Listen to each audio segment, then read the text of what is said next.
বোনের বুকের থেকে আইডি কার্ড তুলে নেওয়া হয়েছে, যেখানে তার হেজাবটা পর্যন্ত সরে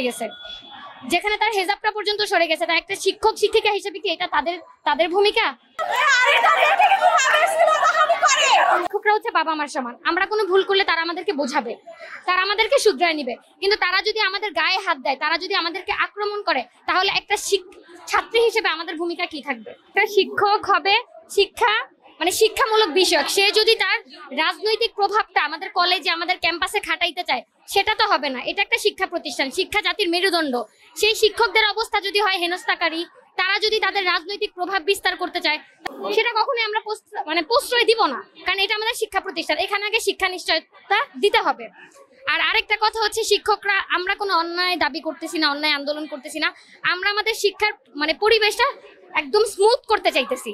কিন্তু এই ক্ষেত্রে শিক্ষকরা বারবার বাধা দিতেছে, থ্রেট দিতেছে, তারা আমাদের হুমকি দিয়ে ভয় দেখাইতেছে, এক প্রকার টিসি দিয়ে বের করে দিবে, আমরা পড়াশোনা কিভাবে করি সেটা দেখে নিবে।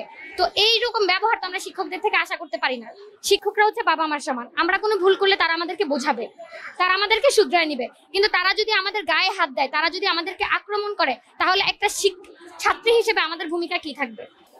এই শিক্ষকগুলা যদি ক্যাম্পাসে থাকে, তাহলে আমরা এই ক্যাম্পাসে থাকতে পারবো না। আমাদের টানা 3 দিনের একটা কর্মসূচি আছে। এই 3 দিনের মধ্যে যদি আমাদের কোনো চূড়ান্ত সিদ্ধান্ত না আসে, তাহলে আমরা ক্লাসেও ফিরবো না, আমরা কলেজ গেটে তালা দিয়ে দিব। ক্লাসও আমাদের কলেজ ঠিক না হলে আমরা ক্লাস করবো না। যেখানে একটা প্রিন্সিপালের কোনো দাম নাই, কোনো মূল্যায়ন নাই, তাকে কেউ ভয় করতেছে না। কারণ সাধারণ কিছু শিক্ষক, যেমন সেলিম স্যার, আফসানা হোসেন ডেইজি, তারা হচ্ছে এমন ভাবে স্টুডেন্টদেরকে ভয় দেখাইছে যে তারা আন্দোলনে আসতেই ভয় পাচ্ছে, তাদেরকে টিসি দিয়ে দিবে, পড়ালেখা কিভাবে করে দেখে নিবে। তাহলে একটা শিক্ষকদের ভূমিকা যদি এরকম হয়, তাহলে আমরা সাধারণ শিক্ষার্থী যাব কোথায়? আমার বোনের বুকের থেকে আইডি কার্ড তুলে নেওয়া হয়েছে, যেখানে তার হেজাবটা পর্যন্ত সরে গেছে, তা একটা শিক্ষক শিক্ষিকা হিসেবে কি এটা তাদের ভূমিকা? কিছু কিছু টিচার তো ভয়ে সামনেও আসতে পারতেছে না, কারণ আক্রমণটা তাদের উপরেও হবে, এই ভয়ে টিচাররাও সামনে আসতে পারতেছে না। তো এখন আমাদের যেমন আগে ক্যাম্পাস ঠিক করতে হবে, শিক্ষার্থীদের সেফটি নিশ্চয়তা করতে হবে, এরপর যে ক্লাস, এরপর পরীক্ষা, এরপর ক্যাম্পাসে আসা, এর আগে কিছু না।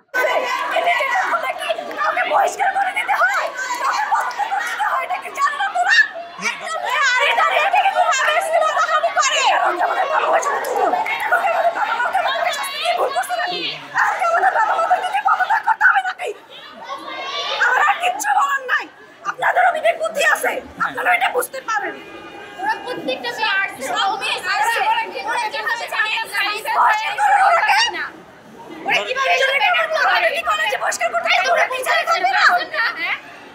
আমরা